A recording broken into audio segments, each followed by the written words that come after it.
and I simply remove the telephone jack and plug it into this box here, the modem. I then take another wire from the modem and plug it in where the telephone was. I can then switch on the modem. It's now telling me to phone up the main press cell computer. So it's a very simple connection to make. Extremely simple. I'm now waiting for the computer to answer me. And things are starting to happen. Things are starting to happen. Why did you buy a computer? Well, I was very interested in the new technology and didn't want to be left behind. I don't think it's only for the youngsters at school now. I think us older ones will have to learn a lot about it.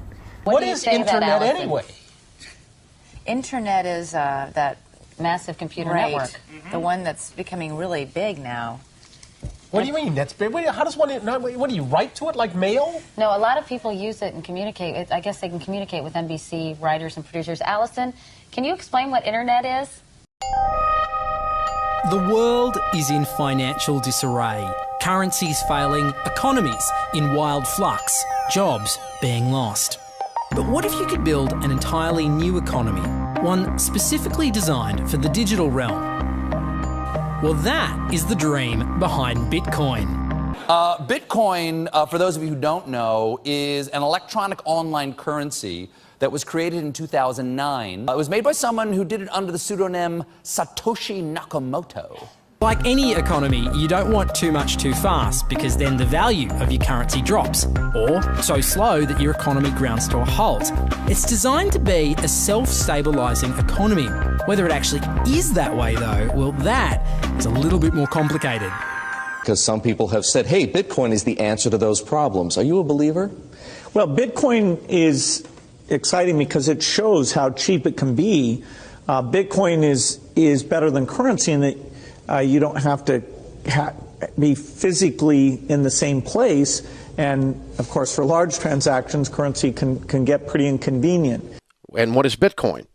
Bitcoin is a currency on the internet.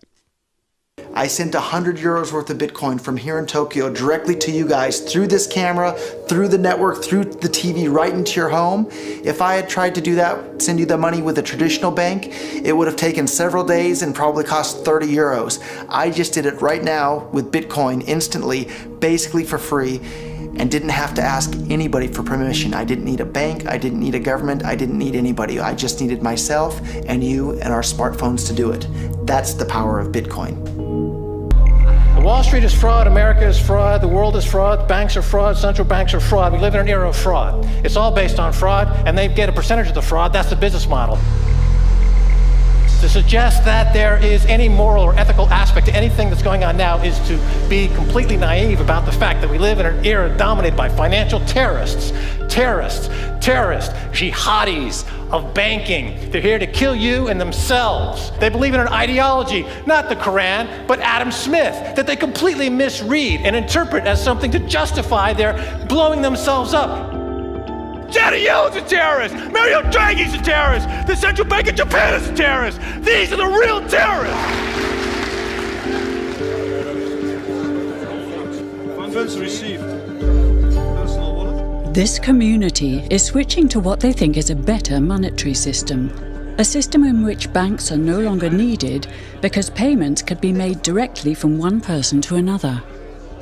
Bitcoin is fundamentally different because in Bitcoin, you don't owe anyone anything and no one owes you anything. It is not a system based on that. It is a system based on ownership.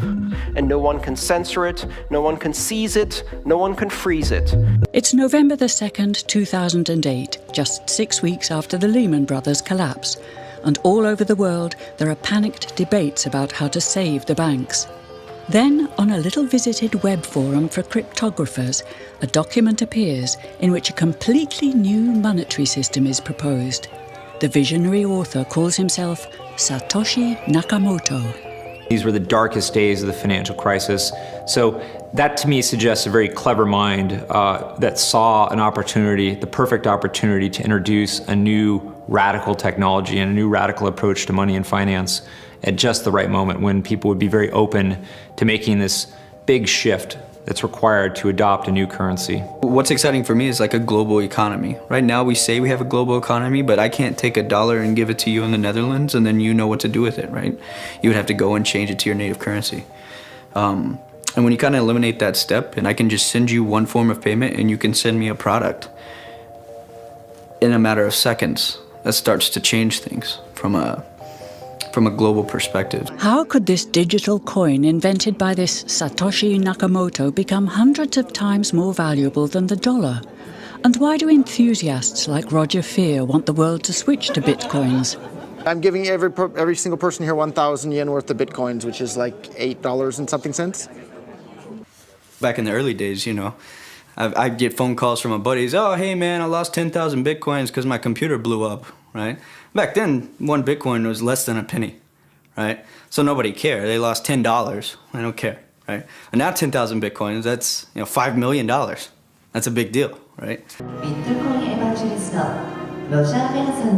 I think a lot of people are underestimating the way in which Bitcoin and the blockchain are going to change the power structures in society in general. I mean, I grew up in the US and I see all these people like, yeah, nuke everybody in the Middle East and kill them all. And then they have the former Secretary of State, Madeleine Albright, on 60 Minutes, one of the most popular news shows in the US. And they asked her, they said, like, there's reports that more than 500,000 Iraqi children have died as a direct result of US sanctions.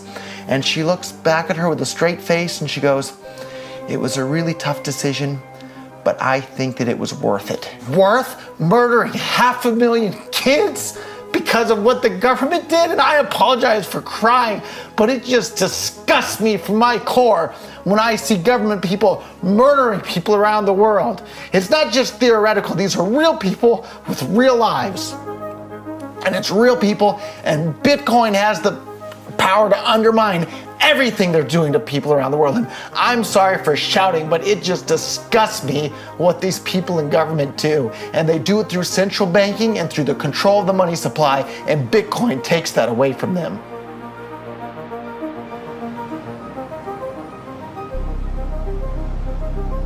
You can buy Bitcoin at the Shell station. Check it out. Good. Got $2. Hit finish. Oh. $2 Bitcoin. Just like that. From this machine. I just turned cash into digital currency. So thinking that it's too late to get involved in Bitcoin is like thinking it's too late to get involved with the internet or too late to get involved with using a cell phone. Like, it's not too late to get involved with Bitcoin. If Bitcoin becomes really popular all over the world, Bitcoins are going to have to be worth at least tens of thousands of dollars a Bitcoin, if not hundreds of thousands of dollars per Bitcoin. So thinking it's too late to get involved with Bitcoin is like thinking it's too late to get involved with using the internet. Of course not. Like, it's ubiquitous in our lives, and Bitcoin's going to become ubiquitous in our lives as well.